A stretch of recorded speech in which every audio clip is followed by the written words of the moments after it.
Homeless बंदा है भाई, ये ट्रेन में ही सो गया पूरी रात। इसने मस्त अच्छी खासी बिताई है ट्रेन के अंदर। $20 अगर मुझे अपना लगेज यहाँ पे स्टोर करना है भाई, इससे अच्छा भाई मैं बैग को लेके घूम लूँगा भाई। अगर यूँ मान लो अगर ये सेम ट्रेन सेम जर्नी अगर मैं डे टाइम पे करता ना, तो सेम टिकट यूँ मान लो लगभग $100-150 तक भी जा रही थी। इस पेन स्टेशन के ऊपर 21 प्लेटफॉर्म है भाई, बहुत पुराना ही रेलवे स्टेशन लग रहा है ये तो। ये देखो आए हाय, आ भाई साहब। जिस कोच के अंदर मैं बैठा हूँ या फिर जिस वैगन के अंदर मैं बैठा हूँ उसके अंदर आप बात नहीं कर सकते। यहाँ पे प्लेटफॉर्म पे एंट्री लिमिटेड टाइम के लिए मिलती है। इस ट्रेन की स्पीड अभी लगभग 200 किलोमीटर पर आवर की स्पीड से चल रही है। पहुँच गया है आपका भाई वॉशिंगटन में, वॉशिंगटन DC।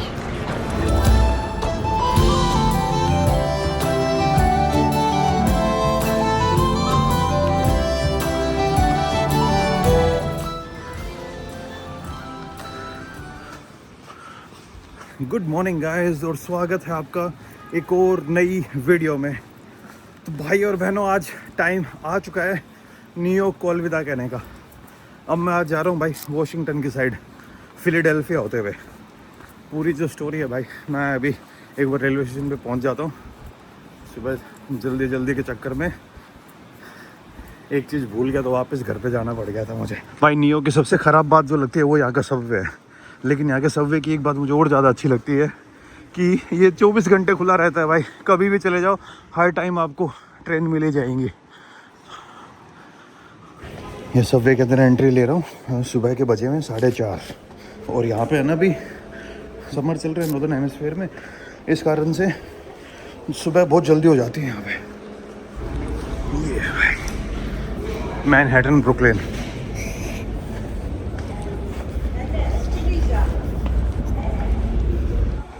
वेट कर रहा हूँ भाई अभी।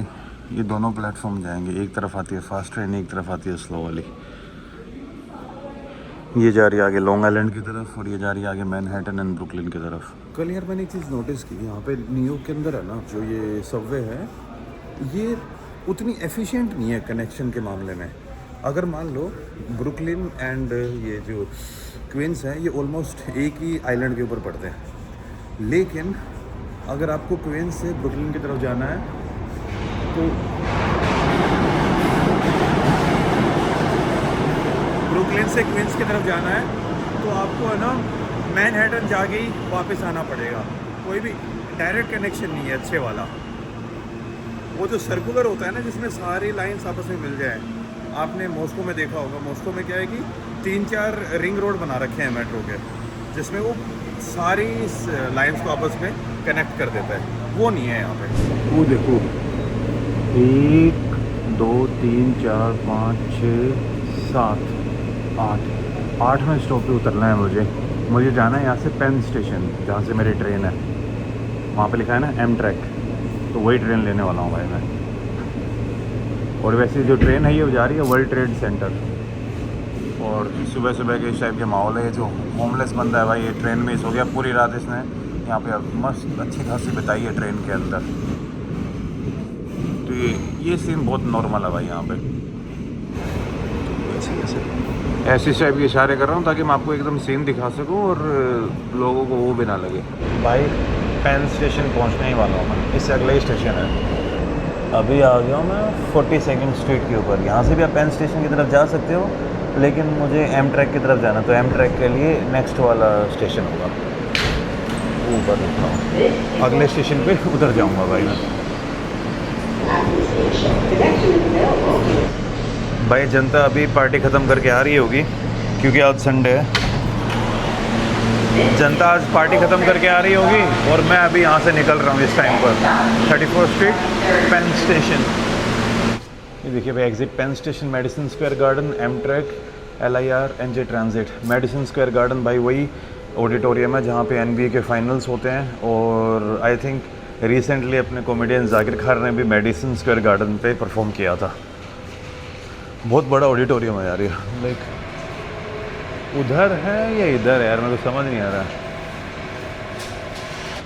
भाई। मेरी है ये 109 north east regional Washington on time. अभी तक ट्रैक नंबर नहीं दिया है कहाँ से जाएगी। वैसे ये ट्रेन जा तो रही है वॉशिंगटन, मैं बाद में बताता हूँ क्या सीन हुआ था। मेरा प्लान था कल निकलने का, लेकिन एक दिन और मैंने न्यूयॉर्क के अंदर एक्सटेंड कर दिया था, तो और आगे वाली ट्रेन मैंने ऑलरेडी बुक कर रखी थी। तो इसीलिए फिर मुझे ये वाली ट्रेन वापस आज सुबह बुक करनी पड़ी। अभी तक ट्रैक नंबर आया नहीं है, आई थिंक मे बी 10 से 15 मिनट बाद आएगा।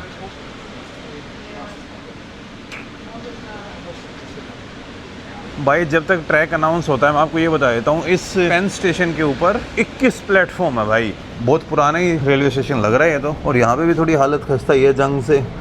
हाँ न्यूयॉर्क का ना भाई अच्छे खासे पैसे स्पेंड करने पड़ेंगे इनके इंफ्रास्ट्रक्चर को, अगर इनको अच्छा करना है तो करंट स्टैंडर्ड के अकॉर्डिंग। पुराने टाइम में जाओगे तो न्यूयॉर्क का जो सबवे और ट्रेन सिस्टम था वो बेस्ट था, लेकिन अब ज़माना बहुत आगे निकल चुका है तो इनको अपग्रेडेशन पे अच्छे खासे स्पेंड करने पड़ेंगे। अपने मुंबई में वो लोकल का जो हार्बर लाइन नहीं है, ख़ास करके CST से निकलने के बाद वो 3-4 स्टेशन आते हैं, वो लोहे के ब्रिज से बने हुए हैं, पूरा न्यूयॉर्क सबवे उसी टाइप का मान लो आप। एक चीज़ और भाई, आप इन रेलवे स्टेशन के ऊपर पूरे रात के लिए रुक नहीं सकते, क्योंकि अगर ये अलाउ कर देंगे ना तो जो होमलेस बंदे हैं वो स्टेशन पे आके सोने लग जाएंगे। इसीलिए आपको हर जगह पर वेट करना है, तो कुछ टाइम के लिए वेटिंग अलाउड है, या तो आपके पास टिकट होनी चाहिए वरना आप वेट नहीं कर सकते। जैसे ये वेटिंग हॉल है सब बंद कर रखे हैं, रीज़न वही है कि भाई कोई होमलेस बंदा उधर जाके सो ना जाए। ओ भाई देखते हैं कब तक आएगा। हाँ आ गया भाई, भाई आ गया। ये सारे बंदे भागने लग गए, 13 नंबर पे है। ये देख लो जितने भी बंदे हैं ना, ये सब मेरे वाली ट्रेन में जाने वाले हैं। इस ट्रेन के अंदर मस्त बात पता है क्या है, इसके अंदर मेरी कोई सीट नहीं है, जहाँ पे भी मैं जाऊँगा वहीं पे जाके बैठ जाऊँ।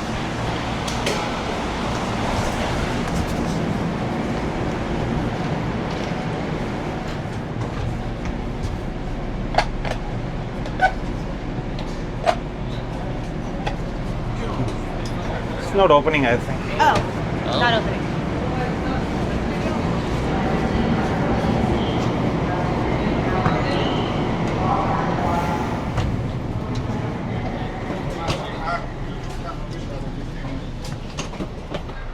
ये देखिए भाई इस टाइप की ट्रेन, अंदर से सीट बड़ी मस्त है यार। अगर आप अपने इंडिया के साथ कंपेयर करोगे ना, इंडिया में अपने बिजनेस क्लास के अंदर भी इतनी मस्त सीट नहीं मिलती हैं। मेरे को कन्फ्यूजन हो गया कि मैं कहीं सही क्लास में तो आया हूँ ना, तो सीट सच में अच्छी है यार, अप्रिशिएट।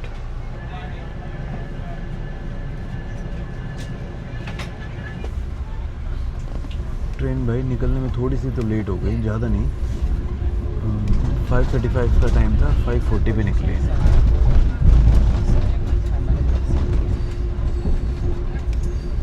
टाइम और प्रिसीजन के मामले में, ट्रेन्स के मामले में मैं ज़्यादा है ना एशिया को अप्रिशिएट करूँगा। US से ट्रेन्स को लेकर थोड़ा हल्का ही है।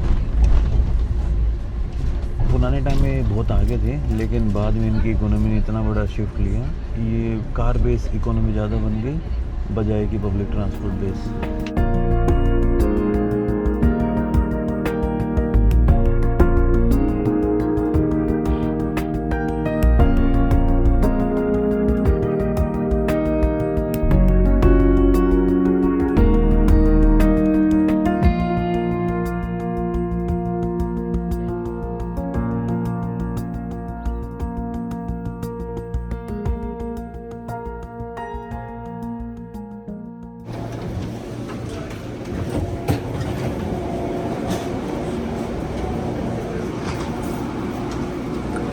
ये थी भाई मेरी फिलाडेल्फिया तक की ट्रेन। अब आगे यहाँ से मुझे है ना दूसरी ट्रेन लेनी है, वो सारी स्टोरी अब मैं यहाँ से निकल के फिर आप लोगों को ढंग से बताऊँगा। अब तो मैं सोते भी आया था अभी पूरे रात से।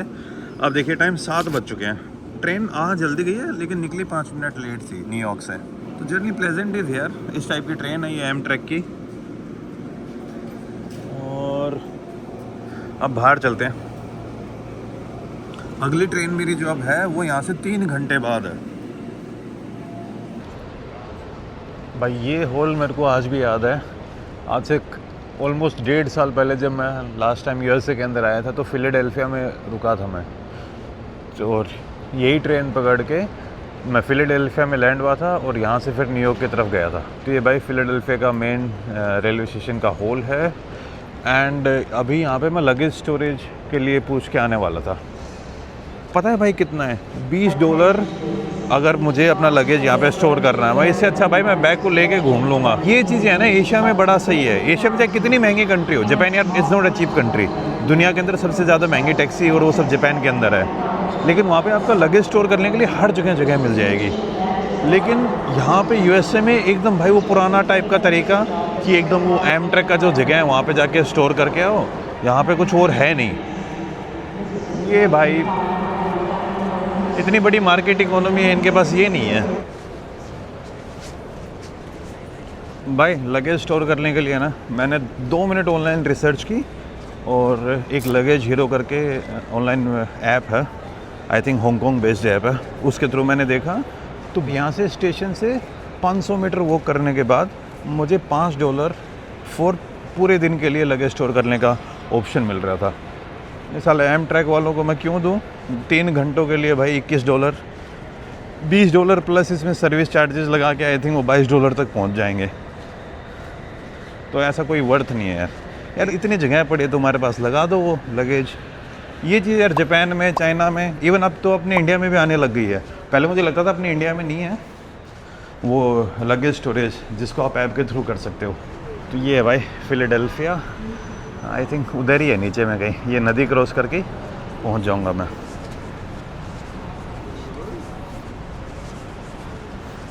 यहाँ पे थोड़ी ठंड है आज, न्यूयॉर्क में तो गर्मी थी भाई मस्त, पर क्या पता दिन में हो जाए। धूप तो यहाँ पे तगड़ी तीखी से निकलती है। यहाँ पे आगे लिखा हुआ है फीफा फैन फेस्टिवल, और अब की बार भाई बहुत ज़्यादा वो कंप्लेंट्स आ रही है ना कि यूएस बहुत गंदे तरीके से फीफा को हैंडल कर रहा है। कतर खुश हो गया हुआ कि भाई मुझे बड़ा सुनाया था लोगों ने। अब यूएस से देखो दुनिया की सबसे पावरफुल कंट्री इस गेम को कितने गंदे तरीके से ऑर्गेनाइज करती है। भाई एक बेचारा सोमालिया का रेफरी था, उसको एंट्री डिनाई कर दी। ईरान के कुछ ऑफिशियल्स थे, उनके साथ पंगे हो रहे हैं, और इतनी कोई बढ़िया अरेंजमेंट भी नहीं है। यूएसए लूज़ कर रहा है भाई अपनी, ये अब ज़्यादा टाइम तक बड़ी सुपर पावर नहीं रह पाएगा। देखते हैं आज नहीं तो कल। बात क्या है कि इनके पूर्वजों ने बहुत ज़्यादा मेहनत की, ये इस देश को इतना आगे तक लेके आ गए। यहाँ के जो करंट जनरेशन है भाई इतनी बड़े लेवल पे मेहनत कर नहीं रही है, तो इस कंट्री को अब जो ज़्यादा इमिग्रेंट्स हैं वही चला रहे। पहले भी इमिग्रेंट्स नहीं चलाई, लेकिन अब और नए जो इमिग्रेंट्स आ रहे हैं उनके पास पावर जाती जा रही है। यूएस की सबसे बड़ी पावर ही इमिग्रेंट्स हैं भाई। ये पूरी दुनिया से मस्त टैलेंट को चूज़ के निकाल के लेके चले जाते हैं। लाइक हम इंडियंस बड़े खुश होते हैं कि यार हम इंडियंस यूएसए में आके फोड़ रहे हैं, तोड़ रहे हैं। लेकिन एक बात समझो भाई, जो इंडिया से यूएस आ रहे हो अपने इंडिया की क्रीम है। हर इंडियन इतना स्मार्ट होता तो हम इतने पीछे होते क्या? नहीं होते भाई। ये बात एक्सेप्ट करने में हमें दिक्कत होगी। स्मार्टनेस आपके वर्क कल्चर में और आपकी उन चीज़ों में अपने आप दिख जाएगी। अगर स्मार्ट नहीं हो तो भाई मैं स्ट्रगल करूँगा।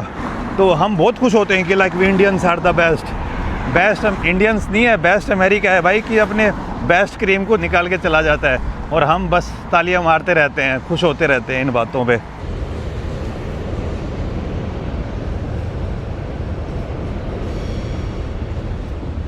भाई अभी यहाँ पे एक स्टोर के अंदर लगेज रख दिया मैंने। इसको ना ऑनलाइन बुक किया था, तो ये रेलवे स्टेशन से थोड़ा सा ही बाहर 500 मीटर आप चल के आओगे ना, वहाँ पे एक दुकान मिल जाएगी।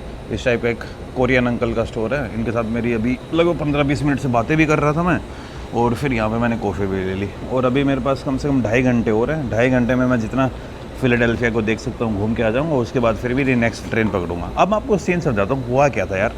तो न्यूयॉर्क के लिए ना पहले मैंने 2 रात रुकने का ही प्लान बनाया था, लेकिन बाद में मैंने यार 3 रात रुकते हैं। लेकिन मैंने बुकिंग सब पहले कर रखी थी, तो पहले मेरी फिलाडेल्फिया की बुकिंग थी, उसको कैंसिल किया। एंड आज मेरे को यही ट्रेन लेके फिलाडेल्फिया से वॉशिंगटन जाना था। इसी कारण से भाई मुझे आज जल्दी निकलना पड़ा। पहले मैंने 1 दिन की फिलाडेल्फिया में बुकिंग और कर रखी थी, वो कैंसिल भी नहीं हुई, वो मैंने वेस्ट ही चली गई ऐसे ही यहाँ पे एक हॉस्टल में।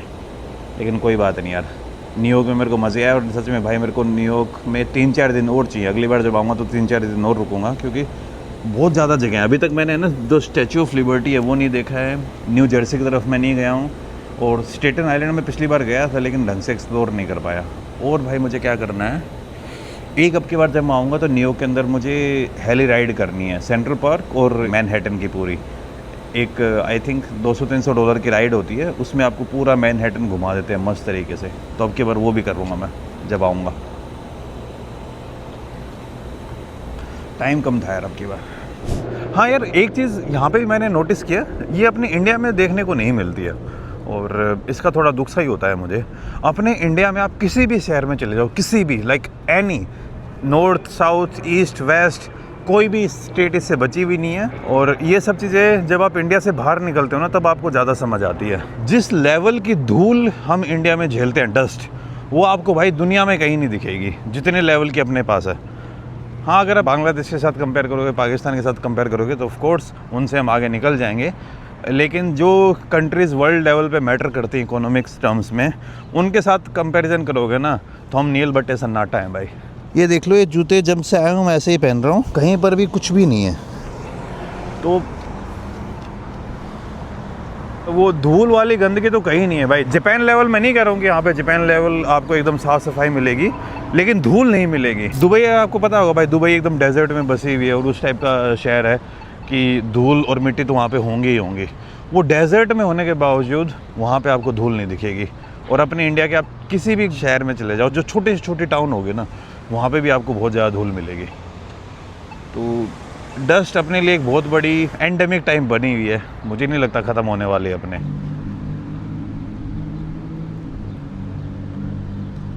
पता नहीं, यहाँ पे मेरे को ज़्यादा अच्छा लग रहा है आज फिलाडेल्फिया में। मैं वो नहीं दिखाने वाला, ऑलरेडी मैंने वो यहाँ का गंदा एरिया ना, वो किंगस्टन में दिखा दिया है यार। हम यूट्यूबर्स भी भाई कभी कभार कंटेंट के लिए कर देते हैं, थोड़े व्यूज़ भी चाहिए होते हैं हमको, घर भी चलाना है।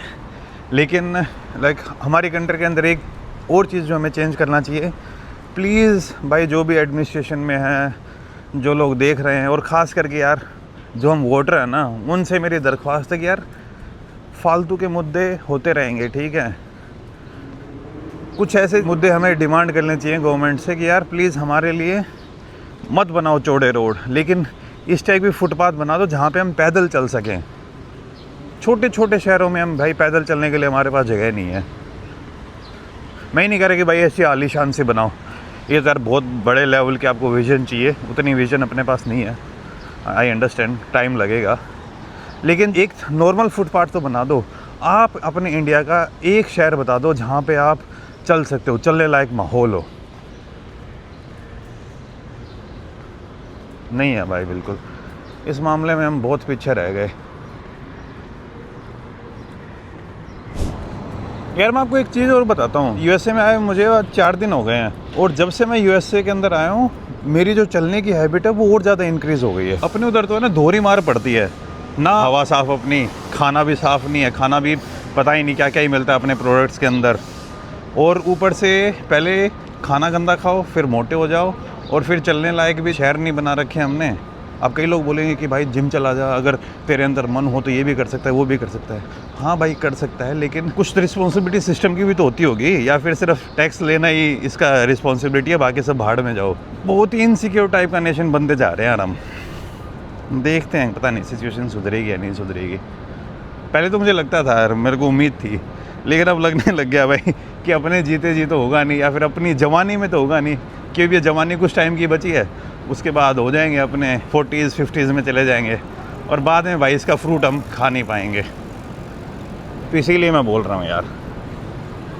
देखो यार, बात क्या है कि मैं भी वीडियोस बना सकता हूँ, क्योंकि अगर मैं थोड़ी यूएस के अगेंस्ट वीडियो बनाऊँगा और थोड़ा नेशनलिज्म का थोड़ा सा चूरन डाल दूँगा ना इस वीडियो में, तो मस्त चल जाएंगी ये वीडियो कि यार ये है वो है, हम कंपैरिजन करके खुश भी हो जाएंगे कि यार हाँ हम यूएस से तो बेटर हैं। लेकिन हाँ ठीक है, कुछ चीज़ों में बेटर हैं, लेकिन ऑल ओवर नहीं है यार। और एज ए ट्रैवल ब्लॉगर हमारी रिस्पॉन्सिबिलिटी बनती है कि यार हम अपने इंडिया के अंदर लाइफस्टाइल को और बेटर कैसे बना सकते हैं, ताकि मैं आप लोगों को दिखाऊं कि यार बाकी दुनिया में क्या क्या हो रहा है, क्या क्या नहीं हो रहा है।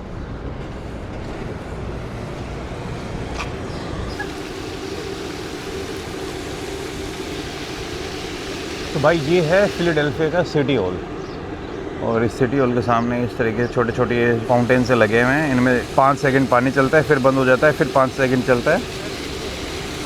फिलाडेल्फिया के अंदर यहाँ पे ब्यूटिफिकेशन के ऊपर भाई अच्छा खासा फोकस किया हुआ है इन्होंने। ये पूरी सी आई थिंक इनकी वो डाउनटाउन होगी, और डाउनटाउन में आगे जाके एकदम स्ट्रेट में वो रेलवे स्टेशन जहाँ पे मैं अपना बैग छोड़ के आया हूँ, थोड़ी देर में वहीं से ट्रेन लेनी है मुझे। आप वीडियो की क्वालिटी में देखिए यार, आप अपने इंडिया में देखोगे ना, कभी भी इतनी क्लियर वीडियोस नहीं बनेंगी। हमेशा एक हवा के अंदर वो धूल सी रहती है, अनटिल और अनलेस आप पहाड़ों में नहीं हो। शहरों में इतनी क्लियर वीडियो बारिश के बाद ही देखने को मिलेगी, बाकी टाइम नहीं मिलेगी। ये भाई यहाँ का सिटी हॉल है, और सिटी हॉल के एकदम टॉप के ऊपर भाई इन्होंने एक स्टैचू बना रखा है। पता नहीं किस बंदे का है, आई थिंक मे बी जिस बंदे ने शहर को फाउंड किया होगा। लेकिन ये बड़ी प्यारी बिल्डिंग है यार, आर्किटेक्ट के मामले में रियली ब्यूटीफुल।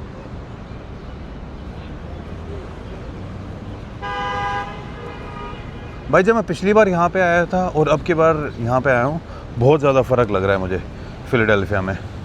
पिछली बार मुझे यूँ लग रहा था कि यार ख़त्म सी टाउन है और इतनी साफ़ सफाई और वो सब नहीं है यहाँ पे, लेकिन अब की बार पूरा चेंज हो गया है यार एकदम। ये भी रीज़न हो सकता है मैं मॉर्निंग में आया हूँ, लेकिन नहीं यार, कितना ही गंदा हो जाएगा।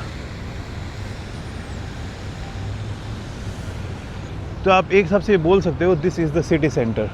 ये उधर सिटी हॉल हो गया, उधर एक चर्च पड़ रहा है। एंड अगर मैं आपको थोड़ा जूम करके दिखाऊं, वो बिल्डिंग भी बहुत शानदार लग रही है एकदम। देखेंगे आप सामने वो वाली, फाउंटेन्स कुछ ज़्यादा ही हैं यहाँ पर।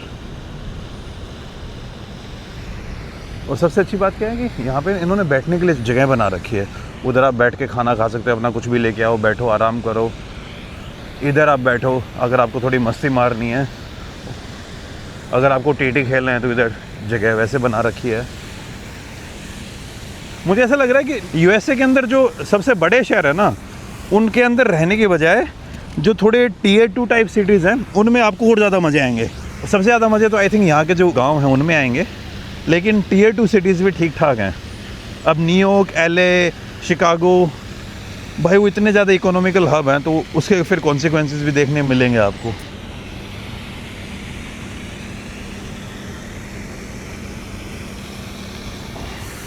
भाई मुझे ऐसा लग रहा है ये फीफा के चक्कर में शहर का जो ब्यूटिफिकेशन है वो और ज़्यादा बढ़ा दिया है। इधर तो और ज़्यादा नेक्स्ट लेवल पे चीज़ कर रखी है। इस स्ट्रीट के ऊपर तो भाई पूरे फ्लैग लगा रखे हैं कंट्रीज़ के। अब मुझे समझ नहीं आ रहा, इज़राइल भी फीफा में है क्या? मुझे तो नहीं लगता इज़राइल ने क्वालिफाई किया हुआ, लेकिन इज़राइल का फ्लैग है यहाँ पे। इज़राइल का ये किसका है? ये अल्जीरिया का है। अल्जीरिया नहीं, सॉरी अल्बानिया। अल्बानिया के बाद अल्जीरिया का है, उसके बाद एंगोला, अर्जेंटीना। अच्छा, नाम वाइज लगा रखे हैं, समझ गया। चलो इंडिया के फ्लैग को ढूंढते हैं यार, थोड़ी देशभक्ति यहाँ देख लेते हैं एटलीस्ट। ये देखिए आप, इस तरीके से फ्लैग लगा रखे हैं। हाँ चलो,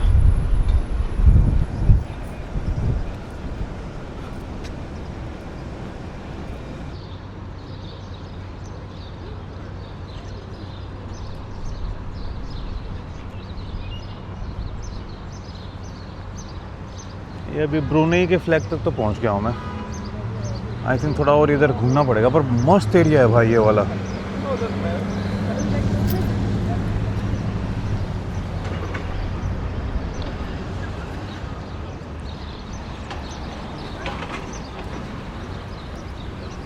ये देखिए, श्राइन ऑफ सेंट कैथरीन।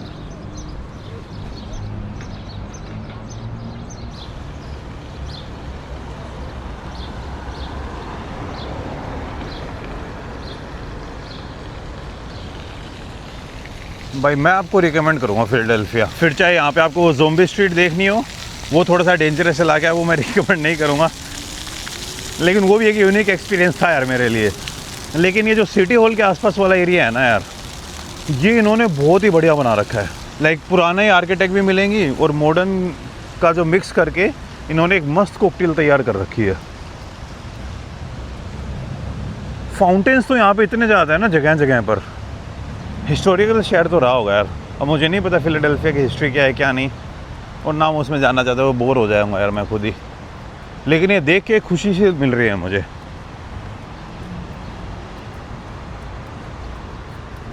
ये भाई यूएस मिलिट्री के जनरल गलुशवा पेनीपेकर हुए थे। ये जो अपने बिना घर वाले भाई हैं ना, इन्होंने इसके नीचे अपने कपड़े वपड़े डाल के रखे हुए हैं। भाई जो आप पीछे देख रहे हो ये है यहाँ की free library of Philadelphia, like one of the biggest free library मानी जाती है ये। एंड इसका direct indirect connection Benjamin Franklin के साथ है। यहाँ पे भाई शेक्सपियर का एक मेमोरियल बना रखा है। और अगर आप सामने वो वाली बिल्डिंग देखेंगे, that is the kind of memorial of Benjamin Franklin. Benjamin Franklin पता होगा ना भाई, जिस बंदे ने इलेक्ट्रिक रोड की डिस्कवरी की थी या इन्वेंशन किया था। और उनका एक फेमस काइट एक्सपेरिमेंट कि भाई उन्होंने हवा उड़ाई थी और उसके ऊपर बिजली कट गई थी, थंडरस्टॉर्म वाला। And Benjamin Franklin American revolution में भी एक बहुत इंपॉर्टेंट पार्ट प्ले करते हैं कि भाई ब्रिटेन से अलग होने में। तो he is like a very key figure in American history in terms of science and in terms of politics history also. तो उनके नाम पे यहाँ पे एक मेमोरियल बना रखा है भाई। चलो अगर नहीं भी पता बेंजामिन फ्रैंकलिन कौन था कौन नहीं था, आपने $100 का नोट देखा है? $100 के नोट के ऊपर जिस बंदे की फ़ोटो आती है ना, वही है बेंजामिन फ्रैंकलिन। इंटरेस्टिंग बात यह है भाई, पहले मुझे भी लगता था कि वो एक टाइम पे USA के प्रेसिडेंट रहे होंगे, लेकिन वो कभी नहीं थे। लेकिन USA की फ्रीडम में और USA की क्रिएशन में उनका बहुत बड़ा हाथ माना जाता है ब्रिटेन से छुटकारा पाने में। भाई अब धीरे धीरे जा रहा हूँ मैं। अपना इंडिया कहाँ पे है? ये कोलंबिया तक तो पहुँच गया हूँ मैं। तो भाई आ गया हूँ अपने फ्लैग वाली जगह पर, जहाँ पर लिखा हुआ है इंडिया, भारत। और जो सामने सबसे मस्त बिल्डिंग दिख रही है ना, वो यहाँ का म्यूज़ियम है। अभी उसी की तरफ जा रहा हूँ मैं, कोई प्रोग्राम भी चल रहा है उधर। इतनी बढ़िया वॉकिंग वाली जगह नहीं देखी भाई मैंने। बीच में रोड भी बड़ा सा बना रखा है, उस साइड भी चलने के लिए, इस साइड भी चलने के लिए। इधर प्लेग्राउंड बना रखे हैं, बच्चे खेल रहे हैं मस्त।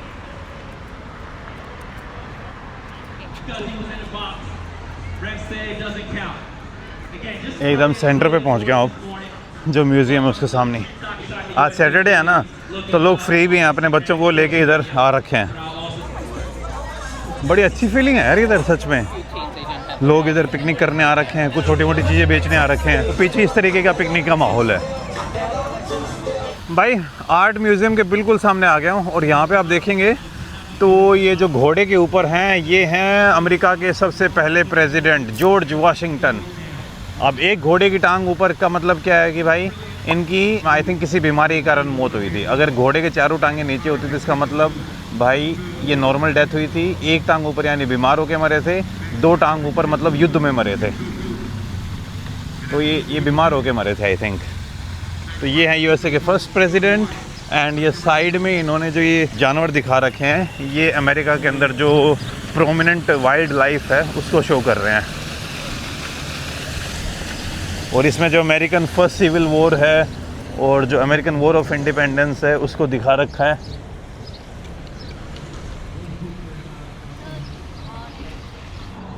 भाई यहाँ पे ना थोड़ी थोड़ी सी मेरे को है ना एक ऐसी फीलिंग आ रही है, ये वाला सीन मैंने कहीं पे मूवी में देखा हुआ है। पता नहीं, मुझे गलत भी हो सकता हूँ, लेकिन रॉकी मूवी देखी होगी आपने शायद, सिल्वेस्टर स्टैलोन की। उसमें भाई ऐसे सी वो स्टेयर्स चढ़ के जाता है, फिर हु करता है एकदम।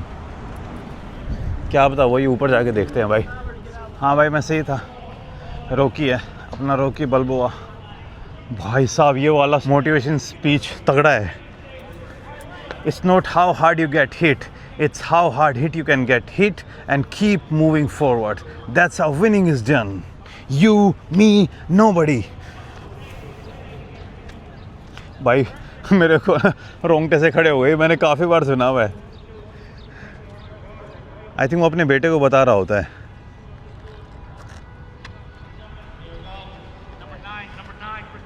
भाई म्यूज़ियम के अंदर तो मैं नहीं जाने वाला हूँ, लेकिन यहाँ से जो सिटी का व्यू आ रहा है ना, इट्स अल्टीमेट।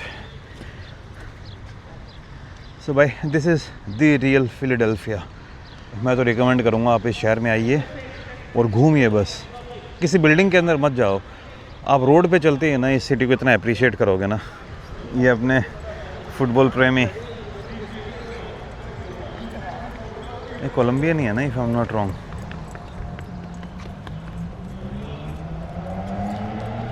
हाँ कोलंबियंस हैं भाई। यहाँ पे ये सब अभी वो रॉकी में जैसे वो सिल्वेस्टर स्टैलोन करता है ना, सब एकदम कूद के ऊपर जा रहे हैं और एकदम वैसे ही फ़ोटो खिंचवाएंगे फिर हा करके। सच में भाई सभी वैसे कर रहे हैं। ये देखो आए हाय, आ भाई साहब, आ भाई साहब।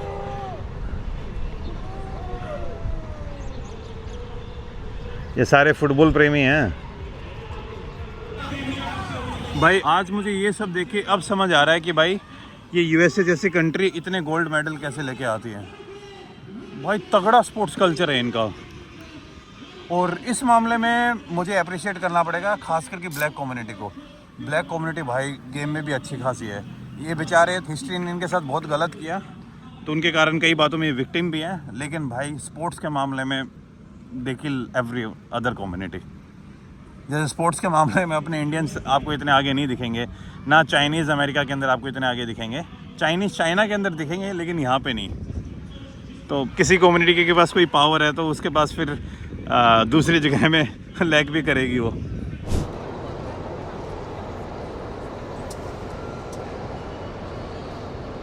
भाई जो मेरी ट्रेन है उसके लिए बोर्डिंग चालू तो नहीं हुई लेकिन लाइन लग गई है। Platform number 7 and track number 7। मेरी ट्रेन का नाम है 143 north east regional Washington on time. बाकी न्यूयॉर्क साइड से जो ट्रेन आ रही है ना वो थोड़ी डिले चल रही है। तो देखिए लोगों ने ऑलरेडी लाइन लगा ली है भाई, लंबी लाइन है। और इस ट्रेन में पंगा क्या है कि जो मैंने टिकट ले रखी है ना ये नॉर्मल कोच टिकट है।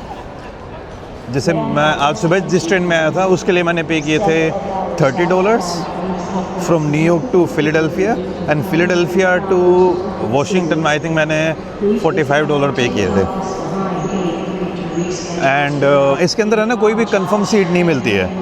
कोच टिकट के अंदर आपको जहाँ खाली सीट मिले वहाँ जाके बैठ सकते हो। सीट आपने देख ली है तो ऑलमोस्ट वैसी ही सिमिलर ट्रेन होने वाली है। अरे बाप रे भाई, यहाँ तक लंबी लाइन लगी हुई है। इस लंबी लाइन का मुझे मतलब समझ नहीं आ रहा है कि लाइन के अकॉर्डिंग ही सीट मिलेगी, अगर सीट नहीं मिलेगी समथिंग ऐसा कुछ है क्या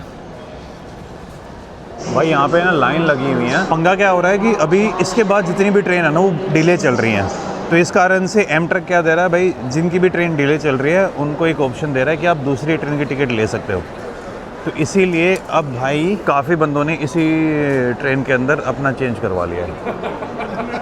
और ये देखिए भाई पुराने टाइम का बड़ी प्यारी बिल्डिंग बना रखी है ये।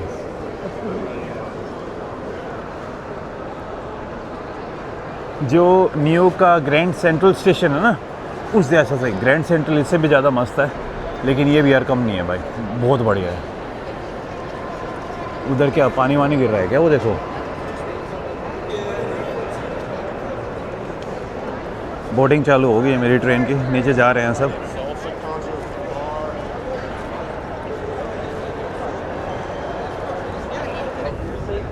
Gate 7 track 8 track 7 ticketed passengers only beyond this point.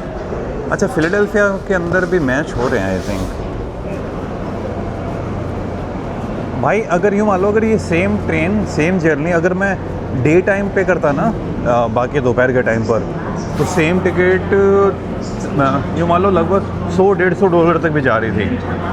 मैंने तो काफ़ी सस्ते में बुक कर ली थी। तो यहाँ पे ट्रेन के जो प्राइसेस हैं सेम क्लास के सेम उसके टाइमिंग के अकॉर्डिंग बहुत ज़्यादा डायनामिकली मैटर करते हैं।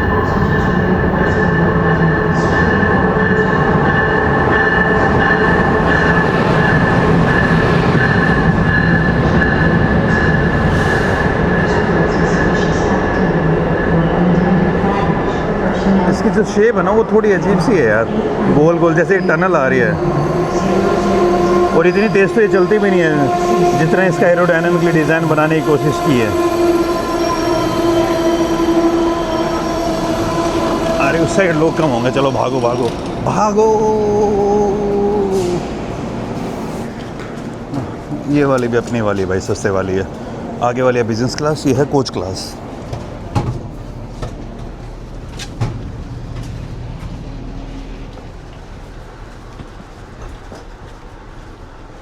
भाई मुझे लग रहा था कि मुझे है ना ढंग की सीट नहीं मिलेगी, लेकिन मैं भाग के आखिरी वाले कोच के अंदर आ गया, सीट मिल गई। और जैसे कि मैं आपको पहले बता रहा था यार, एमट्रैक की सीट सच में बहुत शानदार है। बिजनेस क्लास तो मुझे पता नहीं कैसी होगी, लेकिन इकोनॉमी क्लास में भाई इतनी चौड़ी सीट मिलती हैं तो आपको ऐसा लगता है कि नहीं यार जो आपने पैसे दिए ना उसकी वर्थ मिल रही है आपको। और साथ ही आपको है ना यहाँ पे चार्जिंग पॉइंट भी मिलता है, तो आप अपने फ़ोन को चार्ज कर सकते हो 120 वोल्ट का। इसको सीट रिक्लाइनिंग है और साथ में आपको इस टाइप की ये ट्रे भी मिलती है। ट्रे भी अच्छी खासी बड़ी है। तो ये हैं भाई यूएसए की लोकल ट्रेन्स या रीजनल ट्रेन्स बोल सकते हो आप। ये ट्रेन वैसे अभी आ रही है न्यूयॉर्क से एंड जाएगी वॉशिंगटन तक। These are the local trains of USA. Train के चलने के बाद मैं आप लोगों को इस ट्रेन के जो वॉशरूम्स हैं ना वो भी दिखाने वाला हूँ। भाई ये जो स्टेशन देख रहे हो ना आप, ये ऊपर जो होल देखा था आपने उसके नीचे ये पूरा, और इधर भी है ना आयरन का इतना ज़्यादा यूज़ हो रखा है, लाइक खुला आयरन, कंक्रीट वाला नहीं। भाई यूएसए ग्रेट अभी भी है, लेकिन इसका जो पास्ट के इन्फ्लुएंस है ना उसको ओवरकम करना बहुत मुश्किल है।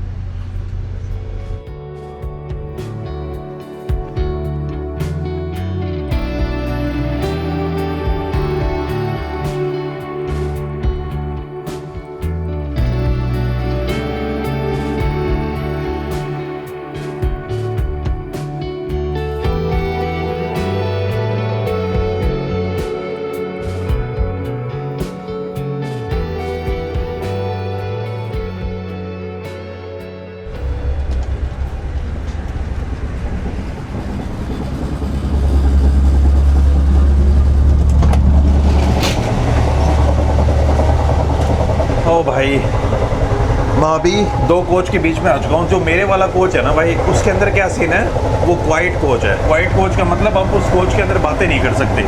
बाकी जो कोच है उनके अंदर आप थोड़ी बहुत बातें कर सकते हो। ये बात मुझे बड़ी सही लगती है यहाँ पे।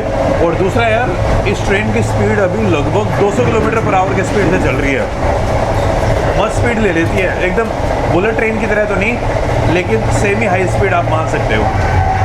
ये मैं पहुंच गया हूँ रेस्टोरेंट में। यहाँ पे एक कॉफ़ी पीऊँगा और उसके बाद फिर अपने वापस चले जाएंगे।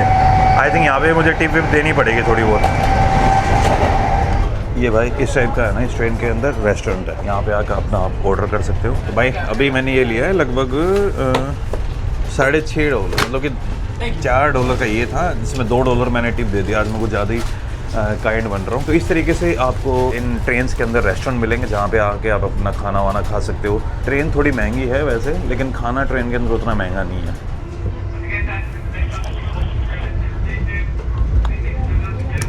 आपको मेरे पीछे दिख ही रहा होगा, इसी टाइप की वही है। इसे यहाँ पे बोलते हैं कैफ़े कार। कैफ़े कार के अंदर आपको खाना मिल जाएगा, पीने की चीज़ें तो वो मिल जाएंगी। देखो इस ट्रेन में तो उतना कोई फ़न की बात नहीं है। जब मैं कैफ़े कार के अंदर लंबे डिस्टेंस पे ट्रैवल करूँगा ना, तब असली मज़े आएंगे। यूएस की ट्रेन की एक चीज़ और अच्छी लगी, एक तो रेस्टोरेंट में आप आके बात कर सकते हो, कोई पंगा नहीं है, आराम से बोलो। और जैसे जापान के अंदर है यार, आप कहीं पे बोल ही नहीं सकते, तो है ना, तो आपको थोड़ा सा एक अजीब सा लगता है कि यार इतना लंबा सफ़र है, चुपचाप बैठ के तो कैसे जाएँ। यूएस वालों ने यहाँ एक चीज़ क्या अच्छी कर रखी है कि एक स्पेसिफिक कोच बना रखे। जिस कोच के अंदर मैं बैठा हूँ उसके अंदर आप बात नहीं कर सकते, वो साइलेंट कोच है, क्वाइट कोच है। बाकी जो कोचेज़ हैं उनके अंदर आप नॉर्मल आपस में बातचीत कर सकते हो। ऐसा भी नहीं कि भाई तुम म्यूज़िक लगा के एकदम मस्त बजाने लग जाओ, नहीं, वैसा से नहीं मिलेगा, लेकिन आप बात कर सकते हो। तो इस तरीके से आपको लिबर्टी भी दे रखी है। और अगर आप भाई एकदम शांति के साथ जाना चाहते हो तो उसके लिए भी आपको एक ऑप्शन दे रखा है। ये बात मुझे सही लगी। अभी हम हैं Baltimore. Baltimore is like kind of satellite town of Washington DC. और अभी हम यहाँ से निकल रहे हैं और अगला जो स्टॉप है आई थिंक वो वाशिंगटन का ही है।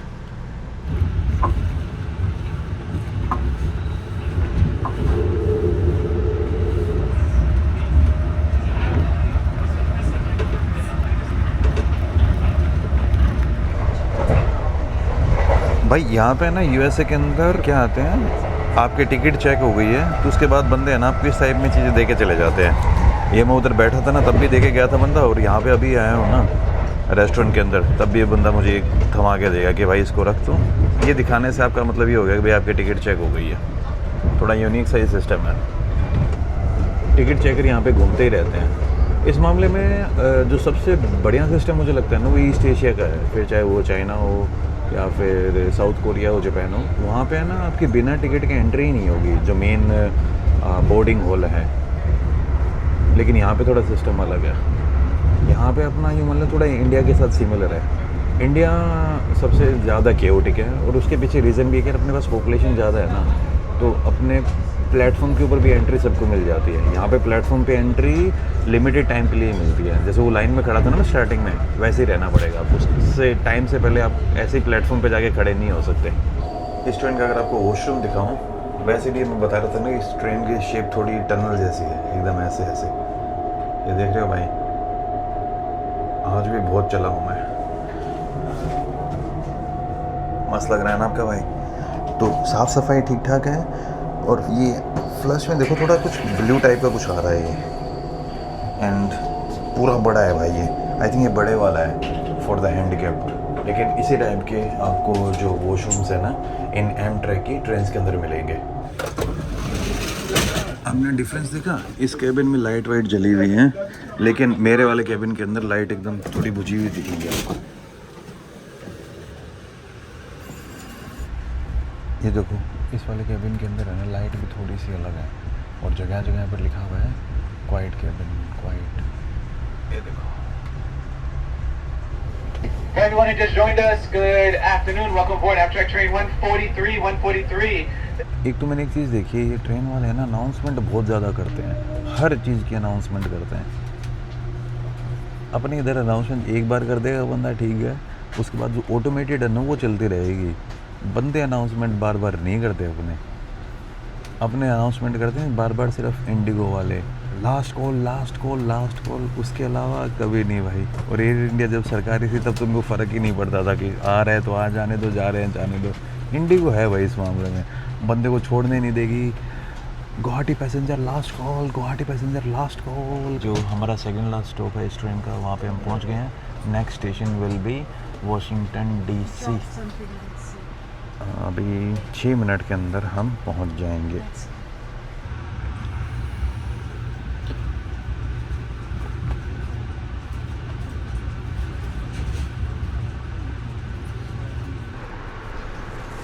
चलो भाई निकलने का टाइम आ गया है अब।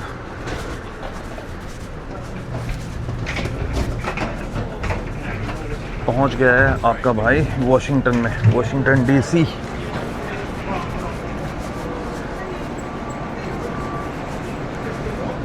ट्रेन का भी ये लास्ट स्टॉप था, तो इस कारण से भाई पूरी ट्रेन ही खाली हो गई है, पूरा प्लेटफॉर्म भरा पड़ा है। ये देखिए, ये भाई इनकी ट्रेन का इंजन सीमेंस ने बनाया है। इंजन अलग हो सकता है भाई इसमें, जैसे नॉर्मली आजकल जो फास्ट ट्रेन्स होती है ना उनमें इंजन पूरा इंटीग्रेटेड टाइप लगता है ना, इसमें अलग से दिखता है कि भाई हाँ आगे इंजन लगा रखा है। और ये देखो एमट्रैक की भाई खुद की इनकी पुलिस है, एमट्रैक पुलिस।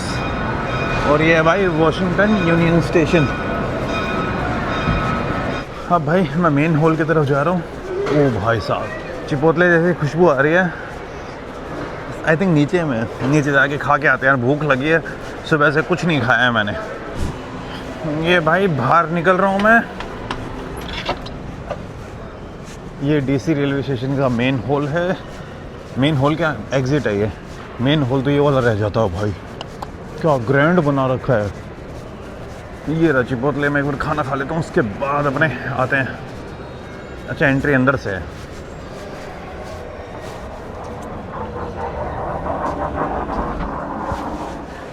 भाई आज का मेरा यूँ मान लो ब्रेकफास्ट एंड लंच ही होने वाला है। इधर चिपोतले से मैंने एक ये बाउल लिया है चिकन, 5 ये टमाटर, साथ में गुआकामोले यानी एवोकाडो और थोड़ी सी सैलेड टाइप, और साथ में बीन्स। चलो खाना खा के फिर आप लोगों से बात करता हूँ। भाई पेट पूजा करने के बाद हर जगह अलग ही दिखती है। ये यार वॉशिंगटन के रेलवे स्टेशन का मेन हॉल। आपने उधर फिलाडेल्फिया वाला भी हॉल देखा होगा। फिलाडेल्फिया वाला हॉल थोड़ा अलग डिज़ाइन में था, ये वाला थोड़ा डोम टाइप शेप में है, वो थोड़ा रेक्टेंगुलर टाइप शेप में था।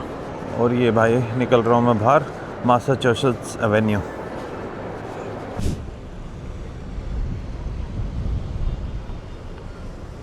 ये भाई वॉशिंगटन DC का जो मेन हॉल है ना रेलवे स्टेशन का, बाहर से उसकी फ़ोटो। और यहाँ पे भाई सामने जो अपने संगमरमर नहीं होता है पत्थर, वाइट मार्बल, उसका एक मेमोरियल बना रखा है for Christopher Columbus, to memory of Christopher Columbus whose high faith and indomitable courage gave to mankind a new world. Born MCD XXX 5th, died M। मेरे को पता नहीं यार ये रोमन में काउंटिंग कैसे करते बता देना, थोड़ा वही आता है मुझे। ये कैसी बेल है भाई। और ऊपर भाई अमेरिका के 3 फ्लैग, तो यही है भाई, आपका भाई न्यूयॉर्क से लोकल ट्रेन पकड़ते पकड़ते वाया फिलाडेल्फिया पहुंच चुका है वाशिंगटन डीसी में। जर्नी स्टार्ट की थी सुबह के 5 बजे, उसके बाद आपके भाई पहुंचा फिलाडेल्फिया में 1.5 घंटे बाद, और फिलाडेल्फिया से 2 घंटे का सफ़र तय करके आपका भाई पहुंचा है वाशिंगटन में। तो बस भाई इस वीडियो को मैं यहीं पे करता हूँ फिनिश। अब जा रहा हूँ हॉस्टल में, चेक इन करूँगा। इतनी धूप में तो घूमा नहीं जाएगा, थोड़ा एक बार धूप की इंटेंसिटी कम हो जाएगी ना, तब वॉशिंगटन को घूमने निकलेंगे। तो बस मिलता हूँ आपसे नेक्स्ट वीडियो में, तब तक खुश रहिए, आबाद रहिए, keep travelling and keep enjoying your life.